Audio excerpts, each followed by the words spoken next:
In the rush to build artificial intelligence, the biggest tech companies on Earth are pivoting.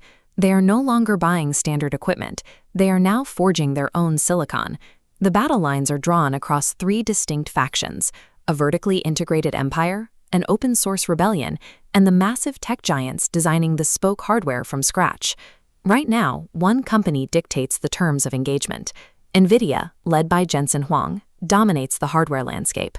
The software running our AI models gets the headlines, but the underlying physical architecture determines what those models cost, how fast they run, and who ultimately controls their capabilities. Nvidia's playbook is aggressive. They write massive checks to the startups buying their hardware, creating a closed-loop system where equity investments drive future GPU revenue. This flowchart illustrates the scale of that capital loop.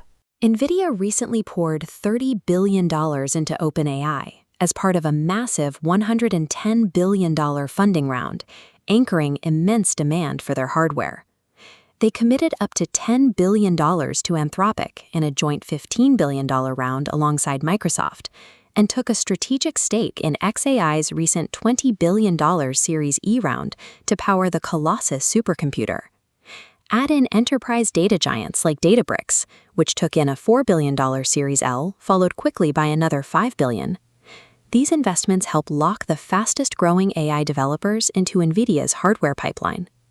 To guarantee data can actually move through these massive server farms without bottlenecking, Nvidia is securing physical infrastructure.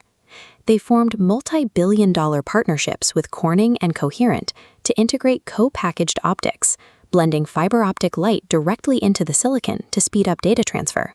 By securing both the capital flow and the physical data bottlenecks, Nvidia is building a moat designed to keep the most critical AI frameworks optimized for their proprietary CUDA software. But a challenger exists. AMD operates with a completely different philosophy, utilizing a horizontal strategy that prioritizes software flexibility over equity takeovers. They heavily fund the open-source ROCm software ecosystem, forming deep engineering partnerships with developers like Mistral and Cohere to build AI infrastructure that operates outside of Nvidia's grip. Governments are noticing. In a push for tech sovereignty, AMD recently committed up to £2 billion to accelerate AI infrastructure specifically within the United Kingdom, partnering with local universities and Dell. AMD doesn't need to win the top-tier training market. Their goal is to capture high-memory inference workloads by offering a cheaper, open alternative for running models after they've already been built. Meanwhile, the companies buying the majority of these GPUs are plotting their own escape. Amazon, Meta, Google, and Microsoft are designing their own silicon. Running AI at scale is punishingly expensive. To protect their cloud margins from high third-party pricing, these tech giants need to slash the cost of processing every single token of data. Amazon Web Services is rolling out its 3-nanometer Trainium 3 chips. Supported by over $225 billion in committed revenue from partners like Anthropic, Amazon is turning its internal hardware into a massive commercial business.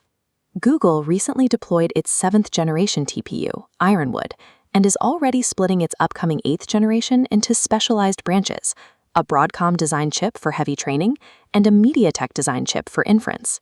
Meta is updating its MTIA chips every 6 months. They are pushing to reach 14 gigawatts of total computing capacity by 2027 to power their internal recommendation algorithms and generative models. Microsoft recently launched the Maya 200, a 3-nanometer accelerator purpose-built to handle the immense inference demands of Copilot and Azure AI.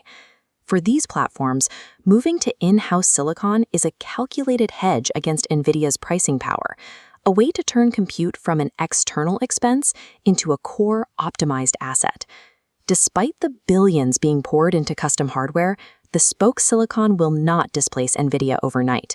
Frontier AI training still requires a proven, massive-scale software ecosystem that third-party developers trust.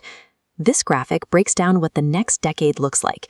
The market is fracturing into a 3-tiered portfolio world based on the specific type of workload. First, Nvidia remains the primary choice for frontier model training and massive developer ecosystems, acting as the bedrock for the most advanced AI research. Second, AMD absorbs a portion of the open-source market, capturing high-memory inference workloads that require immense memory at a lower cost. And finally, the hyperscalers deploy their custom chips to run bulk internal operations, processing billions of daily tasks at a significantly lower cost per token. The question is, as these systems scale up over the next decade, who do you think will ultimately control the underlying fabric of AI? Nvidia, AMD, or the tech giants themselves? Let us know your thoughts in the comments below. And if you want to keep exploring the science behind the headlines, make sure to like, share, and subscribe to KYC AI Labs.